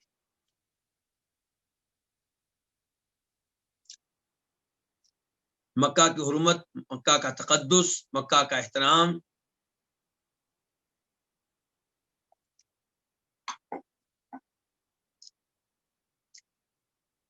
حدیث نمبر 843، 843 قاف اس حدیث کو بیان کرنے والے کون سے دو امام ہیں؟ امام بخاری اور امام مسلم۔ عن ابن عباس رضی اللہ عنہما قال، روایت ہے جناب عبداللہ بن عباس رضی اللہ تعالیٰ عنہما سے، وہ کہتے ہیں قال النبی صلی اللہ علیہ وسلم یوم افتتح مکہ، نبی علیہ الصلوۃ والسلام نے فرمایا اس دن جس دن آپ نے مکہ فتح کیا۔ یہ کون سا سال ہوا پھر؟ سن 8 ہجری۔ کیا فرمایا آپ نے؟ لا ہجرتا، کوئی ہجرت نہیں ہے۔ کیا مطلب ہے کوئی ہجرت نہیں ہے؟ یعنی کہ مکہ سے مدینہ کی جانب ہجرت اب باقی نہیں رہی۔ مکہ سے مدینہ کی جانب ہجرت کیوں تھی؟ کیونکہ مکہ اس زمانے میں دار الکفر تھا، کافروں کا ملک تھا، بت پرستوں کا ملک تھا، شرک کرنے والوں کا ملک تھا، اور وہاں پہ وہ مسلمانوں کو آزادی کے ساتھ رہنے نہیں دیتے تھے۔ تو اس لیے حکم تھا کہ آپ لوگ یہاں سے ہجرت کر جائیں اور یہاں پہ نہ رہیں، کیونکہ یہاں پہ رہتے ہوئے دین پہ عمل کرنا ممکن نہیں ہے۔ بلکہ انہی حالات کے بارے میں یہ آیت ہے کہ ان الذین توفاہم الملائکۃ ظالمی انفسہم قالوا فیما کنتم قالوا کنا مستضعفین فی الارض، کہ وہ لوگ جن پہ موت آتی ہے، جن کی روح فرشتے قبض کرتے ہیں اور وہ اپنے اوپر ظلم کرنے والے ہوتے ہیں، یعنی کہ جب موت آتی ہے ان ایام میں آتی ہے جن ایام میں انہوں نے اپنے اوپر ظلم کیا ہوا ہوتا ہے۔ کیا ظلم؟ ہجرت نہ کرنے کا ظلم۔ ہجرت نہ کرنا یہ ظلم، یعنی کہ یہ گناہ۔ تو فرشتے کہتے ہیں کہ تم کس حالت میں تھے؟ وہ آگے سے کہتے ہیں کہ ہم تو بڑے کمزور تھے۔ تو فرشتے کہتے ہیں کیا اللہ کی زمین وسیع نہیں تھی کہ تم ہجرت کر جاتے؟ تو کہنے کا مطلب یہ ہے کہ بعض پرس ہو رہی ہے ہجرت نہ کرنے کی وجہ سے۔ اسی لیے علماء کرام یہ مسئلہ بیان کرتے ہیں کہ اگر کوئی آدمی کسی ایسے ملک میں رہتا ہے جو کافروں کا ہے اور وہاں پہ اسلام پہ عمل کرنا صحیح معنوں میں ممکن نہیں ہے، تو پھر اس پہ واجب ہے کہ وہ اس ملک کو چھوڑے، وہاں سے ہجرت کرے اور کسی اسلامی ملک میں چلا جائے۔ شرط یہ ہے کہ کوئی اسلامی ملک اسے قبول کرنے کے لیے تیار ہو، اسے جگہ دینے کے لیے تیار ہو۔ مسلمانوں نے مکہ سے ہجرت کی تھی مدینہ، کیونکہ مدینہ میں ان کو جگہ مل رہی تھی۔ مسلمانوں نے ہجرت کی تھی مکہ سے حبشہ کی طرف، کیونکہ حبشہ کے بادشاہ سے ان کو اچھی امید تھی۔ تو پھر بتا دوں، اگر کوئی کسی ایسے کافر ملک میں رہتا ہے جہاں اسلام پہ عمل کرنا صحیح معنوں میں ممکن نہیں ہے اور اس کے لیے کسی اور جگہ ہجرت کر کے جانا ممکن ہے اور ملک اس کو قبول کرنے کے لیے تیار ہے، تو پھر اس پہ واجب ہے کہ اپنے دین کو بچائے اور ہجرت کر جائے۔ دوسرے نمبر پہ علماء کرام کہتے ہیں کہ اگر آپ کسی کافر ملک میں رہتے ہیں اور وہاں پہ اپنے دین پہ عمل کرنا ممکن ہے تو پھر آپ پہ واجب تو نہیں ہے، لیکن بہتر یہی ہے کہ آپ اس ملک کو چھوڑ دیں اور کسی اسلامی ملک میں منتقل ہو جائیں۔ اس کے علاوہ شکل کیا بنتی ہے؟ تیسری شکل یہ ہے کہ آپ کسی کافر ملک میں رہتے ہیں اور وہاں اپنے دین پہ عمل کر رہے ہیں، ساتھ ساتھ آپ کو موقع مل رہا ہے وہاں پہ تبلیغ کرنے کا، دین سکھانے کا، وہاں پہ رہنے والے مسلمانوں کی تربیت کرنے کا اور کافروں تک اپنا پیغام پہنچانے کا، تو پھر آپ کے لیے افضل ہے، آپ کے لیے بہتر ہے کہ آپ وہاں پہ رہیں، کیونکہ آپ وہاں پہ بڑا عظیم کام کر رہے ہیں، دین کا کام، دین کو پھیلانے کا کام، دین کے دفاع کا کام، دین کو بچانے کا کام۔ تو اس لحاظ سے میرے مسلمان بھائیوں کو چاہیے کہ اس ہجرت کے نظام کو سمجھیں اور اس کو لیں۔ لیکن کسی مسلمان ملک سے کافر ملک کی طرف منتقل ہو جانا، وہاں شفٹ ہو جانا، یہ چیز قابل افسوس ہے۔ فی الحال میں ان کی بات نہیں کر رہا، ہو چکی ہیں اور وہاں پہ رہ رہے ہیں۔ میں اب ان کی بات کر رہا ہوں جو اب منتقل ہونا چاہ رہے ہیں۔ اسلامی ملک سے صرف پیسوں کی خاطر یا مال کی خاطر کسی کافر ملک میں منتقل ہونا یہ خطرے سے خالی نہیں ہے. یہ اپنے دین کو اور اپنے بچوں کے دین کو خطرے میں ڈالنا ہے. اور اگر ہمارے کافر بن گیا، عیسائی بن گیا، غیر مسلم بن گیا تو کون ذمہ دار ہوگا؟ اس لیے اسلامی ممالک میں آپ رہیں اور گزارا کریں، وہاں کی مشکلات اور مسائل پہ صبر کریں. اس میں کوئی شک و شبہ نہیں ہے کہ بہت سے اسلامی ممالک میں حالات خراب ہیں، مشکلات ہیں، مالی لحاظ سے امن و امان. تو یہاں پہ آپ کیا اعلان کر رہے ہیں؟ لا ہجرت،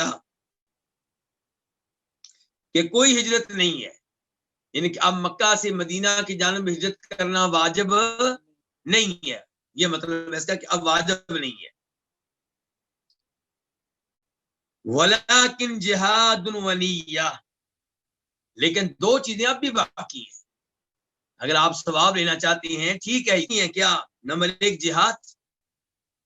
جہاد کئی جگہ پہ ہو رہا ہے، اللہ کے رسول فرما رہے ہیں وہ کیا جائے. وَنِيَّةٌ، اور نیک کام کرنے کی نیت رکھنا، نیک کام کرنے کے لیے تیار رہنا. اگر ہجرت کا موقع آیا تو آپ ذہنی طور پہ تیار ہوں کہ میں ہجرت کروں گا. نمازوں کی نیت کرنا، صدقہ اس کا عزم کرتے رہنا، یہ چیز تو باقی ہے. تو آپ کہیں لا ہجرت، کہ اب ہجرت کرنا واجب نہیں ہے. کون سی ہجرت؟ مکہ سے مدینہ کی جانب. لیکن کسی اور جگہ ہجرت کی ضرورت پیش آئے تو وہ اب بھی موجود ہے. وَلَكِنْ جِهَادٌ وَنِيَّةٌ، لیکن اب کیا رہ گیا؟ آپ نے فرمایا جہاد اور نیک اعمال. وَإِذَا اسْتُنْفِرْتُمْ فَانْفِرُوا، اور جب تمہیں جہاد کے لیے نکلنے کے لیے کہا جائے فَانْفِرُوا تو نکلو. یعنی کہ اگر مسلمان حکمران، جہاد کا مطالبہ کون کرے گا؟ مسلمان حکمران. جب مسلمان حکمران تم سے مطالبہ کرے کہ جہاد کے لیے نکلو تو تمہیں نکلنا چاہیے. لیکن کئی لوگ کیا کرتے ہیں، 10 لوگ 15-20 لوگ، اور پھر وہ بم دھماکے کرتے ہیں کافر ممالک میں، اور ان کی عام عورتوں پہ حملہ کر دیتے ہیں، ان کے بازاروں میں بم دھماکے کر دیتے ہیں. تو یہ عمل جو ہے اسلام اس کی اجازت نہیں دیتا کہ آپ ان لوگوں کو نشانہ بنائیں جو معصوم ہیں، جن کا کوئی قصور نہیں ہے، اور بازاروں میں آپ حملے کریں، عورتوں پہ حملے کریں. یہ کام کرنے کے لیے، جہاد کے لیے ایک سسٹم ہے. یہ کام کون کرتا ہے؟ مسلمان حکمران. یہ کام اس کی قیادت میں ہوتا ہے. پرائیویٹ جہاد جو ہے وہ نہیں ہوتا. اس کو مزید آپ یوں سمجھیں کہ اگر ہمارے محلے میں کوئی آدمی بدکاری کرے، زنا کرے اور ہو شادی شدہ، تو اسلام نے اس کی کس سزا کا اعلان کیا کہ اس کو سنسار کیا جائے. تو کیا آج مسلمان حکومت زانی کو پکڑے اور اس کو سنسار کر دے؟ یہ حق حاصل نہیں ہے کسی کو. اگر اس بات کی آپ اجازت دیں گے تو ہر آدمی اٹھے گا اور اپنے مخالف کے بارے میں کہے گا کہ یہ زانی ہے، شادی شدہ ہے، میں اس کو سنسار کرنے لگا ہوں. تو وہ فساد شروع ہوگا، وہ فتنے شروع ہوں گے جن کا دروازہ بند نہیں ہو سکے گا. تو ایسے ہی یہ جہاد کا جو معاملہ ہے یہ کس کے حوالے ہے، کس کے سپرد ہے؟ مسلمان حکمران. وہ جہاں مناسب سمجھیں، جہاں وہ چاہیں تو اس کا اعلان کریں. ورنہ باقی لوگوں کو کیا چاہیے؟ وہ دعائیں کرتے رہیں، ذہنی طور پہ تیار رہیں، لیکن ایسا کوئی کام نہ کریں جس کی وجہ سے اسلام بدنام ہو یا مسلمانوں کو تکلیف کا سامنا کرنا پڑے.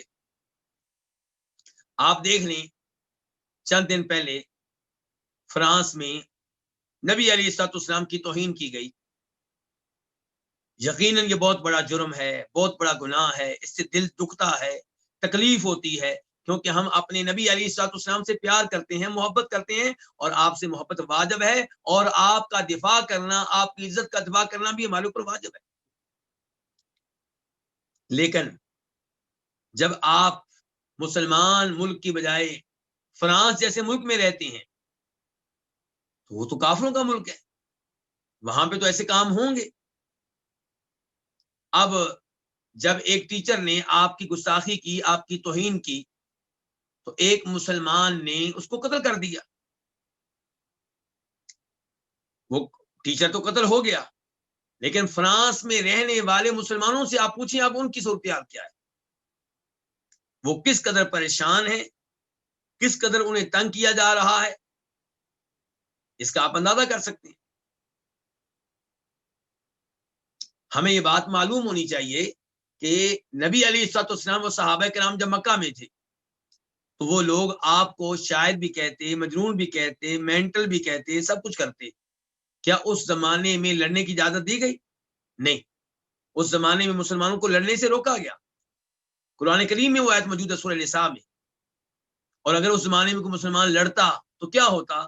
باقی مسلمانوں کو بھی تنگ کیا جاتا یا قتل کر دیا جاتا، اسلام کا نام و نشان مٹا دیا جاتا۔ اس لیے ایسے امور میں دوسرے مسلمان بھائیوں کا خیال رکھنا چاہیے، خصوصاً یہ کہ آپ کس ملک میں رہ رہے ہیں، آپ کی وجہ سے باقی مسلمانوں کو تکلیف کا سامنا نہ کرنا پڑے۔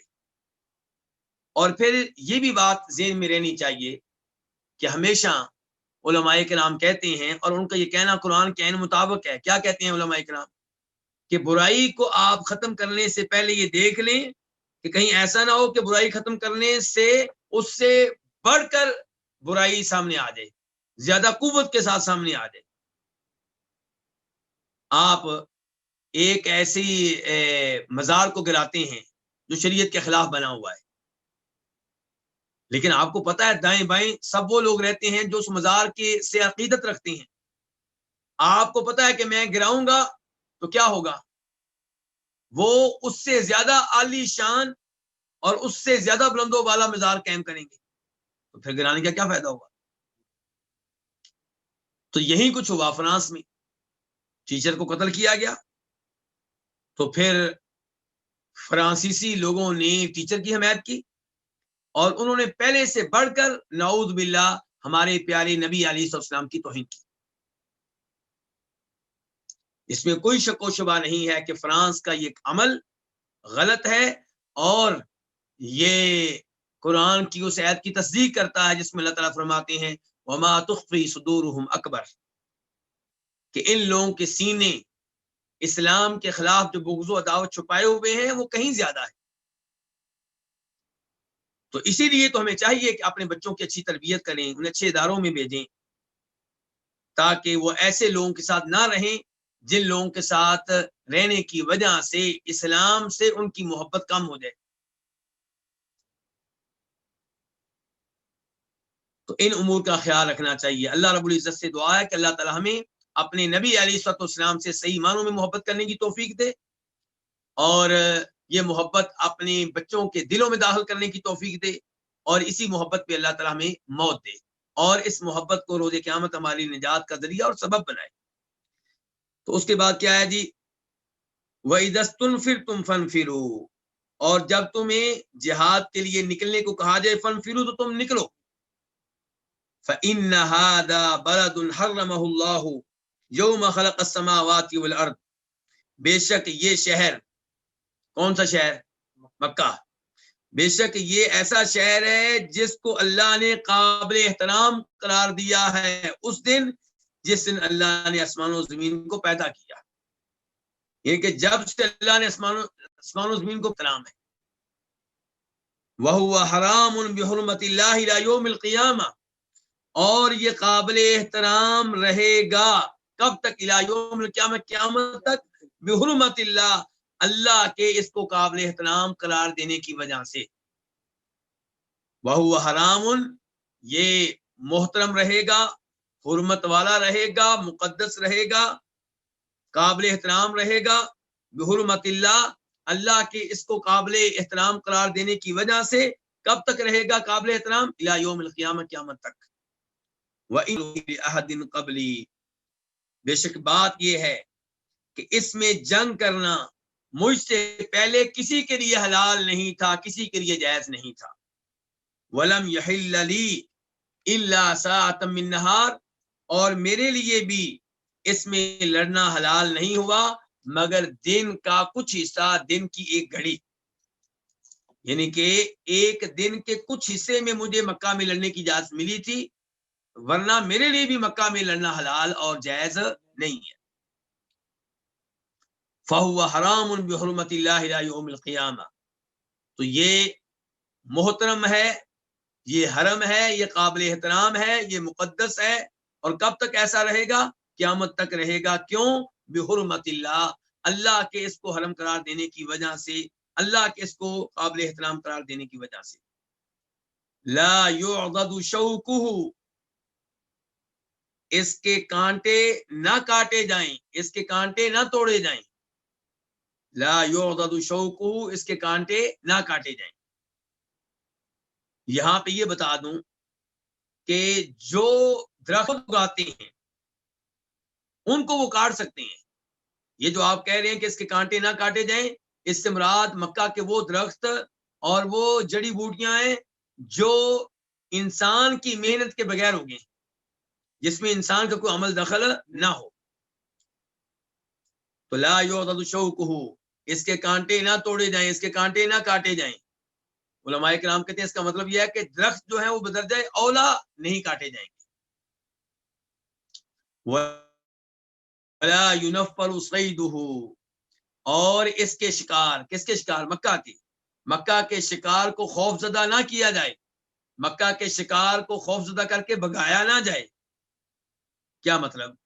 ہرن نکل آیا مکہ میں کہیں حدود حرم میں، تو آپ اس کے پیچھے لگ جائیں اور اس کو خوف زدہ کریں، اس کو پکڑنے کی کوشش کریں، اس کی اجازت نہیں ہے. یعنی کہ جانور جس کو باقی علاقوں میں شکار کیا جاتا ہے اگر حدود حرم میں داخل ہو جائے گا تو اس کے لیے بھی امن و امان ہے، اس کو بھی خوف زدہ کرنے کی اجازت نہیں ہے. ولا ينفر صیدہ، اور اس کے شکار کو خوف زدہ کر کے بگایا نہ جائے. ولا يلتقط لقطته الا من عرفها، اور اس کی گری پڑی چیز کو نہ اٹھائے مگر وہ شخص جو اس گری پڑی چیز کا اعلان کرنے والا ہو. لقطہ کس کو کہتے ہیں؟ گری پڑی چیز کو. یہ مسئلہ سمجھ لینا ضروری ہے. اگر گری پڑی چیز مجھے یا آپ کو مل جاتی ہے کسی جگہ، تو میری اور آپ کی کیا ذمہ داری ہے کہ ہم اس کے بارے میں اعلان کریں. جہاں جہاں میں امید ہو کہ اس کا مالک ہو سکتا ہے وہاں وہاں اعلان کریں. مثال کے طور پہ نماز جمعہ کے بعد، خطبہ جمعہ کے بعد مسجد کے باہر کھڑے ہو کے اعلان کریں. مسجد جہاں سے لوگ نکل رہے ہیں گیٹ پہ، اس گیٹ کے باہر آپ کھڑے ہو جائیں، زبانی اعلان کریں بار بار، یا آپ کے ہاتھ میں پوسٹر ہو کہ مجھے ایسی چیز ملی ہے جس کی ہو وہ علامات بتا کے لے سکتا ہے، یا آپ واٹس ایپ کے ذریعے اعلان کریں ان گروپوں میں جن گروپوں میں اس کا مالک ہو سکتا ہے، امید کی جا سکتی ہے. آپ بازاروں میں اس کے اعلان لگائیں. یعنی کہ جو ممکنہ طریقہ اختیار کیا جا سکتا ہے وہ اختیار کریں اور اعلان کریں. یہ اعلان کب تک جاری رہے گا؟ 1 سال تک. 1 سال تک اعلان ہوتا رہے گا کہ مجھے ایک موبائل ملا ہے مثال کے طور پہ، جس کا ہے وہ بتائے کون سی کمپنی ہے، کون سا ماڈل ہے، کون سا رنگ وغیرہ تھا، تو یہ بتائے اور میں اس کو دے دوں گا. یہ اعلان 1 سال تک جاری رہے گا. عید کے موقع پہ آپ کریں گے، خطبہ جمعہ کے بعد آپ کریں گے، اور جو تقریبات ہوتی ہیں لوگ جمع ہوتے ہیں وہاں پہ آپ یہ اعلان کریں گے. جب سال گزر جائے پھر شریعت کہتی ہے کہ آپ اس چیز کو نوٹ کریں. مثال کے طور پہ اب میں نے موبائل کی مثال دی تھی تو میں اسی کو آگے بڑھاؤں گا. آپ نوٹ کریں کہ یہ کس کمپنی کا ہے، اس کا ماڈل کیا ہے، اس کی موجودہ قیمت کیا ہے، اس کا رنگ کیا ہے، اس کو کہاں کہاں یعنی کہ ٹوٹا ہوا ہے، نشانیاں ساری وہ لکھ لیں اپنے پاس. اس کے بعد آپ اس کو استعمال کر سکتے ہیں. لیکن اس شرط پہ آپ استعمال کریں گے کہ جب کبھی اس کا مالک آیا، چاہے وہ سال بعد آئے، چاہے 2 سال بعد، چاہے 3 سال بعد، تو آپ اس کو یہ چیز دیں گے یا اس کی قیمت دیں گے۔ لیکن مکہ کا جو لقطہ ہے، مکہ کی جو گری پڑی چیز ہے، اس کا حکم باقی شہروں سے مختلف ہے۔ مکہ کا کیا حکم ہے؟ مکہ کی گری پڑی چیز آپ نہ اٹھائیں، الا یہ کہ آپ اعلان کرنے کی استطاعت رکھتے ہو، اور جو اٹھا لے گا وہ اعلان کرتا رہے گا، اس کا کب تک؟ پوری زندگی۔ البتہ اب سہولت موجود ہے مکہ میں کہ آپ مسجد حرام میں آفس بنا ہوا ہے گمشدہ چیزوں کا، وہ جمع کروا دیں وہاں پہ۔ تو بہرحال آپ اندازہ کر سکتے ہیں کہ مکہ کتنا مقدس عظیم شہر ہے کہ وہاں کی گری پڑی چیز آپ 1 سال کے بعد بھی استعمال نہیں کر سکتے، پوری زندگی آپ اعلان کرتے رہیں گے۔ تو ولا يلتقط لقطته الا من عرفها، اور اس کی گری پڑی چیز کو نہ اٹھائے مگر وہ شخص جو اس کا اعلان کرنے والا ہو۔ ولا يختلى خلاها، اور نہ کاٹی جائے اس کی سبز گھاس۔ خلا، الخلا کہتے ہیں سبز گھاس کو، تر و تازہ گھاس کو، سبز قسم کے پودوں کو، ان چیزوں کو کہتے ہیں۔ تو ولا یختلا خلاها، اور اس کی سبز گھاس، اس کے سبز پودے نہ کاٹے جائیں۔ قال العباس، تو کہا عباس نے، عباس کون ہے؟ نبی علیہ الصلوۃ والسلام کے چچا۔ یا رسول اللہ، اے اللہ کے رسول، الا الادخر، لیکن ازخر جو گھاس ہے اس کی آپ اجازت دے دیں ہمیں۔ یہ ازخر گھاس ہوا کرتی تھی مکہ میں، خوشبودار تھی، اس کو وہ لوگ استعمال کرتے تھے چھت میں، یعنی جب چھت ڈالتے تھے تو اس میں لکڑی وغیرہ کے اوپر وہ گھاس ڈالتے تھے تاکہ نیچے کچھ چیز گرے نہ، بارش کا پانی نہ گرے اور دیگر چیزیں نہ گریں۔ اور ایسی قبریں بناتے تھے تو وہاں پہ بھی گھاس کو استعمال کرتے تھے، نیچے بچھانے کے لیے بھی اور قبر کی چھت بنانے کے لیے بھی۔ اور ایسے ہی اس گھاس کو استعمال کرتے تھے ان کے لوہار اور ان کے سنارے، سونا بنانے والے۔ کیوں؟ آگ جلانے کے لیے، آگ کی بٹی جلانے کے لیے اس گھاس کو استعمال کرتے تھے۔ جناب عباس نے شفاعت کی کہ اللہ کے رسول، یہ گھاس جو ہے اس کے بغیر ہم نہیں رہ سکتے، اس کو آپ استعمال کرنے کی ہمیں اجازت دے دیں۔ تو قال العباس، عباس نے کہا یا رسول اللہ، اللہ کے رسول، الا الادخر، سوائے ازخر گھاس کے، یعنی کہ اس کی آپ اجازت دیں۔ فإنه لقینہم ولبیوتہم، کیونکہ یہ لقینہم ان کے لوہاروں کے لیے ہے، لوگوں کے لوہار استعمال کرتے ہیں اس کو، ولبیوتہم ان کے گھروں کے لیے ہے، گھر کی چھتوں میں استعمال کرتے ہیں۔ قال الا الادخر، راوی کہتے ہیں، اور راوی کون ہے؟ راوی عبداللہ بن عباس ہیں، تو وہ کہتے ہیں کہ قالت، نبی علیہ السلام نے تب فرمایا، الا الادخر، سوائے ادخر گھاس کے، یعنی کہ تمہیں مکہ کی سبز گھاس کو کاٹنے کی اجازت نہیں ہے سوائے کس گھاس کے؟ ازخر گھاس کے، وہ تم کاٹ سکتے ہو۔ وفی روایت للبخاری، اور بخاری شریف کی روایت میں آتا ہے الا الادخر، سوائے ازخر گھاس کے، لساغتنا وقبورنا، کیونکہ یہ گھاس کن کے لیے ہے؟ ہمارے سناروں کے لیے اور ہماری قبروں کے لیے، یعنی کہ اس کو ہم قبروں میں استعمال کرتے ہیں، اور ہمارے وہ لوگ جو سونے کا کام کرتے ہیں، سنارے جو ہیں، وہ بھی اس گھاس کے محتاج ہیں آگ جلانے کے لیے۔ تو آپ علیہ الصلوۃ والسلام نے پھر اس کی اجازت دے دی۔